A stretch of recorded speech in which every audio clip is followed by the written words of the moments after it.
বিসমিল্লাহির রহমানির রহিম। আজকে এসএসসি 2025 ব্যাচের অর্থাৎ শ্রেণী দশম শ্রেণীর রসায়ন বিষয়ে আজকে আমি ক্লাস করাবো। আজকে যে টপিকটা হচ্ছে উপশক্তি স্তর অর্থাৎ অরবিটালের ধারণা দেব। এখানে বলা হয়েছে যে প্রধান শক্তি স্তরগুলিকে কতগুলো অংশে বিভক্ত করা হয়েছে। এই বিভক্ত অংশগুলিকে অরবিটাল বা উপশক্তি স্তর বলে। এই অরবিটাল বা উপশক্তি স্তরগুলোকে SPDF দ্বারা প্রকাশ করা হয়। এই অরবিটাল বা উপশক্তি স্তরগুলোর নির্দিষ্ট একটা মান আছে। যেমন এখানে উপশক্তি স্তরের জন্য L এর মান আছে 0 থেকে n-1 পর্যন্ত। যখন n = 1 হয় অর্থাৎ n = 1 বলতে বোঝাইছে অর্থাৎ প্রথম কক্ষপথকে যখন প্রথম কক্ষপথ হয় তখন যদি আমি n এর জায়গায় 1 বসাই তাহলে 1 থেকে 1 বিয়োগ করলে হয়েছে 0, অর্থাৎ এখানেও 0 এখানেও 0। তার মানে আমাদের একটা 0 নিলেই হবে, সেটা হচ্ছে S অরবিটাল। তার মানে n এর মান যখন 1 হয়, যখন প্রথম শক্তি স্তর হয়, তখন প্রথম শক্তি স্তরের জন্য শুধুমাত্র একটি অরবিটালই হয়, সেটা হচ্ছে 1s অরবিটাল। আবার n = যখন 2 হয়, যখন আমি n এর জায়গায় 2 বসাবো তখন 2 থেকে 1 বিয়োগ করলে হবে 1, অর্থাৎ এখানে 0 আর 1 হয়। তাহলে L এর মান হচ্ছে 0,1। এই 0-র জন্য হয়েছে S অরবিটাল এবং 1-এর জন্য হয়েছে P অরবিটাল। তার মানে n এর মান যখন 2 হয়, দ্বিতীয় শক্তি স্তর হয়, তখন দুইটি অরবিটাল পাওয়া যায়, সেটি হচ্ছে 2s এবং 2p। আবার n = যখন 3 হয় তখন 3টি অরবিটাল পাওয়া যাবে। যেমন 3 বিয়োগ করলে কি হয়, এখানে 2 হয়। তাহলে 0, 1, 2 এটার জন্য হচ্ছে S, P এবং D অরবিটাল। এই যে 3s, 3p, 3d এই 3 দ্বারা নির্দেশ করে কক্ষপথের সংখ্যাকে। আবার n = যখন 4 হয় তখন 4টি অরবিটাল হয়, সেটা হচ্ছে 0, 1, 2, 3, যারা হচ্ছে S, P, D, F, অর্থাৎ 4s, 4p এবং 4d, 4f। এই 4s, 4p, 4d, 4f পর্যন্ত জানলেই 118টা বডির ইলেকট্রন বিন্যাস খুব সহজেই করানো যায়। যেমন এখানে একটা খাম দিয়েছে, একটা শক দিয়েছি যে S এর জন্য L এর মানটা হচ্ছে 0, P-র জন্য 1, D-র জন্য 2 এবং F-এর জন্য 3। তাহলে আমরা একটা ইলেকট্রন বিন্যাস করে দেখতে পারি। যেমন এখানে ম্যাগনেসিয়াম এর ইলেকট্রন বিন্যাস করে দেখি। আমরা জানি ম্যাগনেসিয়ামের পারমাণবিক সংখ্যা হচ্ছে 12 এবং এর ইলেকট্রন বিন্যাস অনুযায়ী আমরা করতে পারি এই যে 1s2, 2s2, 2p6 এবং 3s2। তার মানে S অরবিটালে কয়টা ইলেকট্রন ধরে? S অরবিটালে 2টি ইলেকট্রন ধরে। এই ইলেকট্রন ধারণ ক্ষমতার একটা সূত্র আছে, SPDF। এসে ধরে 2টা ইলেকট্রন, P-তে 6টা, D-তে 10টা, F-তে 14টা। এই যে E-তে হচ্ছে ইলেকট্রন ধারণ ক্ষমতার সূত্র। তাহলে E-তে হচ্ছে ইলেকট্রন ধারণ ক্ষমতা। S অরবিটালে শুধুমাত্র 2টা ইলেকট্রন ধরে। এই ইলেকট্রন ধারণ ক্ষমতার একটা সূত্র আছে, এই যে ইলেকট্রন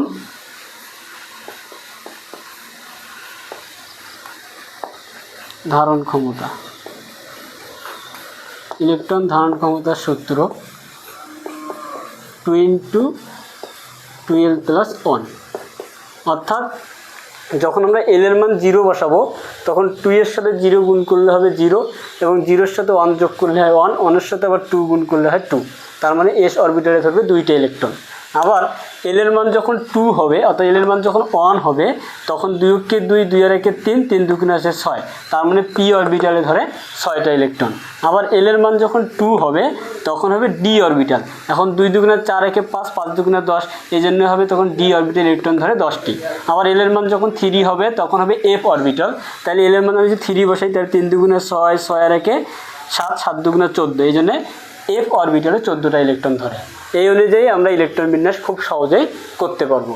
তার আগে আমাদের একটা শক্তির ক্রম আছে, এই যে n+L এর একটা ক্রম আছে, এটাকে বলে অরবিটাল অথবা উপশক্তি স্তরের ক্রম।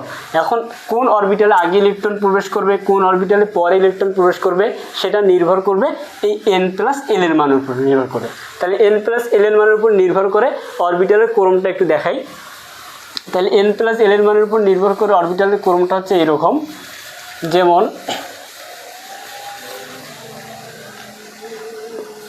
S S, P S, P S, D P S, D P S, F D P S, F D P S।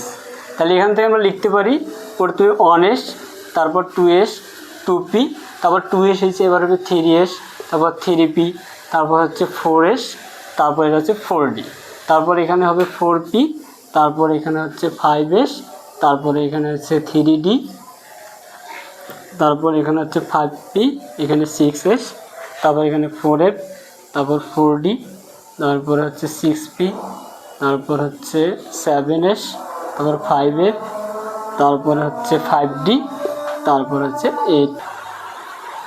এখন মেন যে বিষয়টা হচ্ছে এখানে এই যে S S P S P S, তারপর হচ্ছে ডিপিএস ডিপিএস, কোন ডিপিএস, এফডিপিএস এফডিপিএস, এই ক্রম অনুযায়ী আমরা প্রত্যেকটা মোডে ইলেকট্রন বিন্যাস খুব সহজেই করতে পারবো। তার আগে আমি একটা তোমাদের ইলেকট্রন বিন্যাস করে দেখাই। যেমন ক্যালসিয়ামের ইলেকট্রন বিন্যাস করে দেখি। আমরা জানি ক্যালসিয়ামের পারমাণবিক সংখ্যা হচ্ছে 20, তাহলে আমরা আগে এই ক্রম অনুযায়ী সাজাই, S S P S P. তাহলে এখানে কি হচ্ছে 1s2, 2s2, 2p6, 3s2, 3p6। এখন পর্যন্ত আমাদের কয়টা ইলেকট্রন হলো? 2 2 4, 4 6 10, 10 2 12, 12 6 18। এখন আমাদের 2টা ইলেকট্রন বাকি আছে, তার মানে এটা 4s 2 অরবিটালে ইলেকট্রনটা প্রবেশ করবে। এটা হচ্ছে ইলেকট্রন বিন্যাস। তাহলে কেমন লাগলো আজকের ক্লাস অবশ্যই কমেন্ট এবং শেয়ার করে আমাদের জানিয়ে দেবেন, এবং পরবর্তী ক্লাসগুলো যাতে আমরা করতে পারি আমাদেরকে অবশ্যই উৎসাহিত করবেন, আমাদের পাশে থাকবেন। সবাইকে অনেক ধন্যবাদ। আসসালামু আলাইকুম।